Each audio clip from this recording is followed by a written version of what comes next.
Hello, everyone. So I, 44, male, have a daughter, Trisha, 23, female, who's getting married to her boyfriend, Jerry, 26, male, in a couple of months. I had Trisha when I was in my early 20s, just 6 months into my marriage. My wife, unfortunately, passed away shortly after due to an epileptic seizure. As a single father, my only goal in life has been to ensure that Trisha has the best life possible. I threw myself into work after my wife's demise, like most people do. It was my sister who would take care of Trisha at home, and then I'd take over after work hours. I worked hard, got promoted, and all my money went into raising my daughter and giving her everything she wanted. So, needless to say, Trisha was spoiled, and I am completely responsible for that.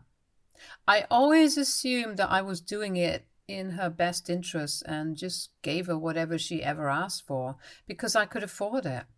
My sister advised me against it several times, but I didn't listen to her because my daughter was my weak spot. I couldn't say no to her. I'd been warned that it would go wrong, and it finally backfired about a week ago when Trisha told me that she wanted me to pay for her wedding. She wanted an extremely fancy wedding, and her budget sat at somewhere around $150,000. There were a lot of guests, some people whom she didn't even know that well, but she wanted to invite them, several different kinds of food, and an exorbitantly priced venue. Not just that, but she wanted me to pay for a custom-made designer wedding gown and all her jewelry as well as her bridesmaids. Now, I'm not a miser and I'm a pretty well-off man, but $150,000 was a bit too much, even for me. I have my own business now, but spending that sort of money on a wedding would wreak havoc on my finances. So, with a heavy heart, I had to inform Trisha that I could not afford to pay for a wedding like that, and she had to downscale or at least contribute to it herself. She seemed disappointed and asked me if I didn't have a wedding fund set aside for her, and I did. But that was just $75,000. For starters, I didn't expect her to believe that I'd pay for the entire wedding. The most I thought she'd ask me for, to pay, would be maybe the venue or the catering or maybe both, but not all the expenses. And secondly, I didn't expect her to get married so early, so I didn't have enough time to save for her wedding either. Besides, she and Jerry had only been together for a year, and they could wait for a while before they got married. And until then, I could put some more money together, or maybe they could also get better jobs and contribute to the wedding costs themselves. I explained all of this to her, but she didn't seem to understand and only threw a fit, and then left my house angrily. She was mad at me because I said that I couldn't afford the wedding, but she knew that I could. I just didn't want to spend that amount of money on something like a wedding. She accused me of being selfish and said that I wouldn't think twice if this was some business deal. I didn't know how to explain to her that those were two entirely different things, so I let that go. I felt bad about it and decided after a while that I was going to take out a personal loan so that I'd be able to pay for her wedding, and spoke to one of my banker friends immediately about it. I could always just repay it gradually over time, so I didn't think it was a big deal.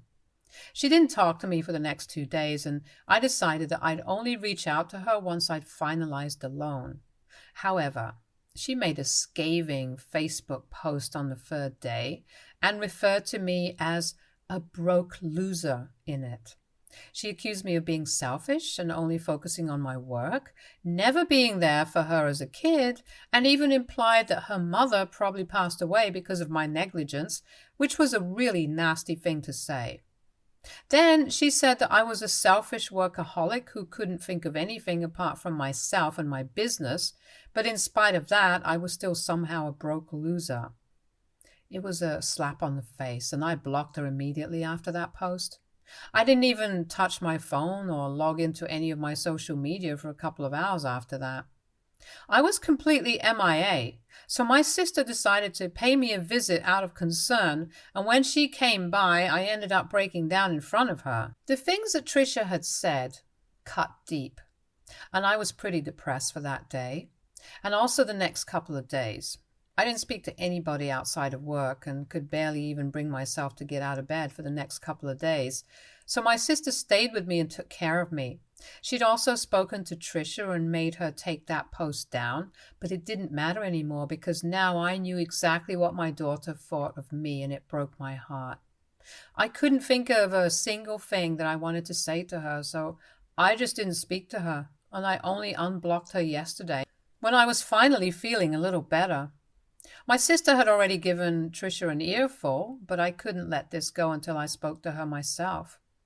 I'd already cancelled the loan, and this is going to be terrible, but I really wanted to hurt my daughter emotionally because she'd done the same to me. I know that she's my daughter and I shouldn't say or feel things like this, but I just really wanted her to know how I felt. And I wanted her to feel what I felt, to be more precise. So I unblocked her and decided to wait for her to call. And she finally did call me last evening. She started by apologizing and told me that she was just really angry and ended up saying a lot of things that she didn't mean because she was disappointed that she couldn't have the wedding of her dreams. Even while she was apologizing, she didn't sound very genuine or apologetic. She just sounded annoyed, and I felt more agitated when I heard her speaking in that tone. So I stopped her apology then and there and told her what I'd been planning to do with the loan and the surprise that I'd been keeping from her. She sounded thrilled for a moment until I told her that I'd cancelled it after her post, and now I wouldn't be covering any of the wedding expenses, so she could find a way to pay for it herself since she was so independent and I was so selfish. She was about to say something, but I continued and told her that since I was so selfish, I wanted her to repay me for everything that I spent on her after she turned 18. It wasn't fair for me to ask that of her, and I didn't want any of the money back.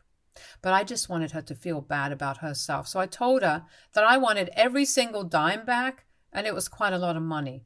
Her college tuition and accommodation had all been paid for by me since she didn't want to live on campus and wanted her own apartment. She also used to go shopping quite frequently with her friends and would often treat them to expensive trips because she knew that I'd pay for it all. She was spoiled rotten, and she took advantage of it. So I told her to pay me back for all of it, and then we'd never have to speak to each other again. She wouldn't have to keep in touch with a broke loser like her dad, and I wouldn't have to ever speak to a nasty, spoiled, and ill-mannered brat like her, and it would be great for both of us.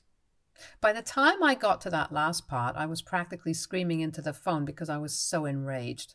And all the feelings that I'd been suppressing for the past couple of days just bubbled up to the surface. And I couldn't hold it back anymore. So once I was done yelling at her, I disconnected the call and laid back on the couch, trying to calm myself down. My sister had come out of the kitchen when she heard me yelling, and she'd overheard me telling Trisha to pay me back. She didn't say anything in the immediate aftermath, but I could tell that she had a lot of opinions about what happened. So she waited until the evening and brought it up at dinner. She told me that I was equally responsible for the way that Trisha turned out because I was the one who spoiled her. Now, I couldn't just blame it all on her because she didn't raise herself. I did this. She believes that it was unfair of me to be so hard on her, despite whatever she'd said. She thinks that the right thing for me to do would have been just to cut her off until she apologized to me genuinely and not just for the sake of it. She knew that this apology came just because Trisha was facing a lot of backlash from our relatives and probably some of her sensible friends as well, because whatever she'd said was really below the belt and unfair to me.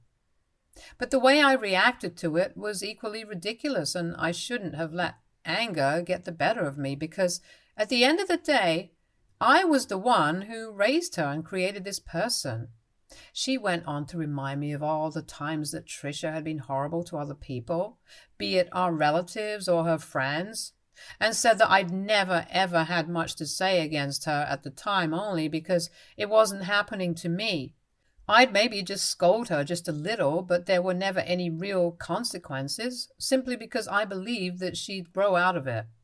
But now that Trisha was finally targeting me and I was the one at the receiving end of her cruelty, I could finally see the person that I'd created, and now there was nobody left to blame but myself. Apparently, I still had a chance to make things right by letting her come to her senses on her own. But instead, I acted like a child and did the same thing that Trisha would have done in my place. I was vindictive and unnecessarily cruel, which put me in the same position as her. So now she's going to be even more pissed at me and is never going to realize that she did something wrong. And I would have done a lot better if I'd just given her the silent treatment, because that way, at least I wouldn't have this on my conscience. I didn't agree with my sister at the time and left dinner angrily without finishing my food. We haven't spoken since last night, but now that I think of it with a cooler head, I guess I can see where she's coming from. I also realized that I was behaving the same way as Trisha had, and that wasn't a great example to set for my daughter. But at the same time, I don't think this exactly is my fault. Trisha is an adult and is free to make her own decisions. I didn't teach them to act this way. I just didn't teach her not to either. I'm just confused about whether I'm the one at fault here or not. So AITA for allegedly spoiling my daughter? Update 1. Hi everybody. I realized my mistake and I have apologized to my sister, especially since she's the only person looking out for me right now. And I can't afford to have her turn her back on me. Also because she's right, and I guess I just didn't want to admit it because then I'd have to acknowledge my own failure as a father. I guess I never really took it seriously when Trisha would act out and be horrible to other people because I didn't want to reprimand her. I was a little too soft on her, and now that's backfired on me because she's just a straight-up bad person. I haven't spoken to her since that phone call, and neither has she tried to reach out to me. I guess that's how it's going to be for a while now because what she said was incredibly disrespectful and hurtful. So I'm definitely not going to talk to her unless she apologizes to me, sincerely and honestly. I don't see us ever reconciling in the future.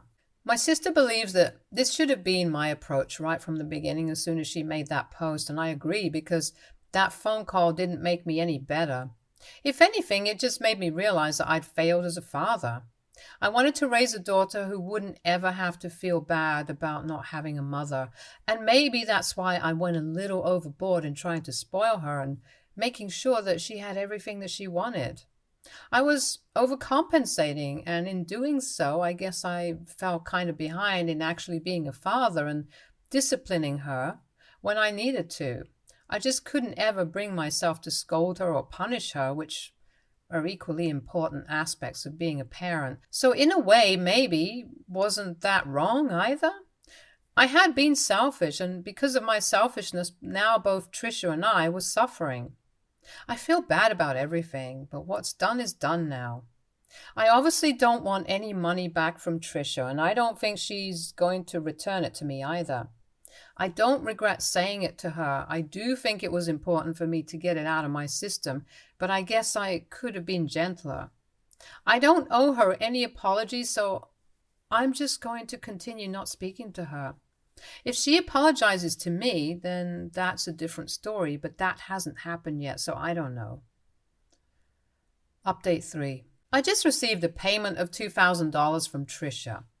It's been about 4 days since my last update, and we haven't spoken to each other at all in these past couple of days, so I don't know what this is about. I told my sister about it, and she thinks that this probably has something to do with me telling her to repay everything that I've done for her in the past couple of years, ever since she became an adult, and I guess that's probably what this is about as well. But I just found it a little off-putting that she just decided to send me money without even saying anything first. So I sent that money right back. I don't want it, and I don't need it. What I wanted was an apology, but I'm not going to receive one, so I don't need her money either. She hasn't sent it back yet. I don't know what's going to happen now. Update 3. A few hours have passed since I posted here, and just a couple of minutes after I made that update, Trisha called me and informed me very coldly that she was just doing what I had asked her to, and she wanted me not to make things more difficult than they already were and just accept the money without making such a huge fuss about it. I told her that I didn't want her money and I was just trying to make her feel just as bad as she'd made me feel when I was talking to her on the phone the other day. She could keep her money. I really didn't want it.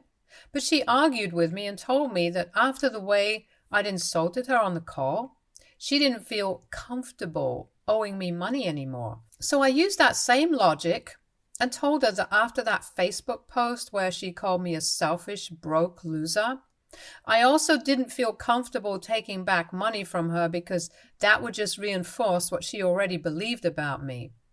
We were in a deadlock, and after a few seconds of silence, she just sighed and told me that she didn't know what I wanted her to say anymore and that she was just exhausted from dealing with my weird behavior.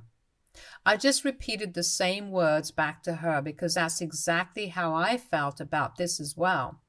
And once again, we were silent for a couple more seconds, after which Trisha told me that she was ready to talk to me if I wanted to have a genuine discussion about our problems. But otherwise, if I just continued to act like this, then she couldn't see us ever sorting things out. So I told her that I didn't want a discussion. The only thing that I wanted was an apology, and if she was ready to apologize, then we could talk. Or else I had nothing to say to her. Then I disconnected the call, and that was it. She didn't say anything, and neither did she text me. I've said whatever I had to say, and now the ball is in her court. Update 4.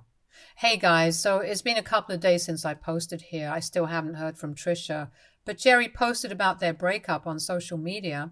I didn't find out myself, but my sister was the one who told me since she keeps in touch with our other relatives, and they were the ones who saw that post as Trisha had been tagged in it. Apparently it was mutual, or at least that's what they're telling everybody, but I don't buy it. If it actually had been mutual, then Trisha wouldn't have deactivated all her accounts just within an hour of that post. I know that there's something fishy going on, but I can't exactly ask her what's up, so I just have to figure it out for myself. My sister has a couple of theories, but all of them involve my fight with Trisha. This is why she believes that they probably fought about something related to it, and that's why they broke up. I mean, it could be the case, but I really don't think that it is. However, so far, I've been wrong about a lot of things, so maybe I'm wrong about this too. I wouldn't even be surprised if I am. I do want to know what happened between Trisha and Jerry, and I desperately want to console her because I know she must be feeling like crap right now. But I can't do any of it, so I'm just going to ignore it all. Update 5. Okay, so today I finally found out what exactly went down between Trisha and Jerry, and it's bad. Thankfully, it had nothing to do with me, so my sister was wrong about that. And I'm really glad that she was, because this is one mess that I'd hate to be a part of. I didn't have to ask Trisha anything. She's the one who offered me an explanation herself a couple of days back. For the record, we're still not on good terms. I don't know what kind of terms we're on for now, so I'm going to not talk about it for a while. Anyway, I'd mentioned earlier that Trisha and Jerry had only known each other for a year. They'd met through friends, and Jerry was actually seeing someone when he met Trisha for the first time, but broke up soon after. Then they got together about a month after Jerry broke up with his ex. But a couple of months into the relationship, Trisha found out that he'd been two-timing her, and he hadn't actually broken up with his ex. So they had a fight about it, but she didn't leave him, chose to stay. She made him promise that he wouldn't have any contact with her again. Then he proposed to her to show how serious he was about her, and she was rushing the marriage because she wanted to get married and put his ex out of his mind. But recently she found out that he'd been using a secret phone to keep in touch with his ex, and this time she decided to end things with him. This happened just a couple of days ago, but Jerry begged her not to publicize the cheating because if she did so, his family would definitely cut him off. He was desperate, and so she promised him that she wouldn't talk about it publicly, which is why they put out a statement saying that they were parting ways mutually without revealing the real reason for their breakup. Trisha told me that she had low-key been suspecting that he was up to no good, and that is why she'd been so edgy ever since she got engaged. When I told her that I couldn't afford to pay for her wedding, she got really frustrated and ended up saying a lot of horrible things about me, but she promised me that she didn't mean any of it, and it was just the ugly side of her that had come out because of all the stress and frustration. She apologized to me towards the end of that text and told me that she was truly and genuinely sorry about all the things that she said. She added that she didn't expect me to forgive and forget immediately, but she hoped that we'd be able to reconcile in the future, and that she tried to be a better daughter and also just a better person in general. I haven't replied to that message yet because I don't know what to say. I obviously do feel bad for her, and I also feel bad for myself. My daughter was the most important person in my life, and I feel like I screwed it all up really badly. I definitely am going to reach out to her once I figure out what I'm going to say. I do want to clear the air with her. I want her to know that no matter what, I'll always have her back, and nothing can change that. Update 6. Hi, so it's been quite a while since I even opened Reddit, but I am finally back now and with great news. Trisha and I have managed to reconcile, and it's going well so far. She apologized to me for everything, and I forgave her because she was already so miserable. It would be wrong to add on to it. She told me that the thing with Jerry really got to her, and she started acting out, but that was no excuse because she was well aware of the fact that she wasn't the easiest person to deal with, even in the past, and I was partly responsible for it because I never scolded her or punished her or tried to shape her into a better human being. But we're trying to work on our relationship because we know that we need to be there for each other, especially in difficult times like these. I don't want to give up on her, and neither does she, so that's why we're going to fix our relationship and stick it out. Now, coming to Jerry, I suggested that she post the truth about what happened anyway. He'd also promised her that he was going to stay loyal to her, but he didn't. So she didn't need to show him any kindness and honor her own promise either. That guy needed to be taught a lesson. And so, on my insistence, Trisha did post the truth. The two of them ended up getting into a very nasty online fight, but it just showed his true character. Because Trisha was not in the wrong here, and most people were on her side, apart from a few girls who just didn't like her and needed an excuse to talk badly about her. She told me that she was glad that I insisted that she speak up and tell everybody the truth because Jerry needed to be taken down, and I'm happy that she did it. So for now, we're working on rebuilding our relationship, and I won't say that it's all great right now. We're still in the initial stages, but hopefully we'll have a healthy father-daughter bond soon. She's also going to therapy and trying to make herself a better human being. So am I. God knows that both of us needed this. We don't know what the future holds, but we do know that we're always going to try our best and make it through. Stay tuned for more stories from our girl relationships.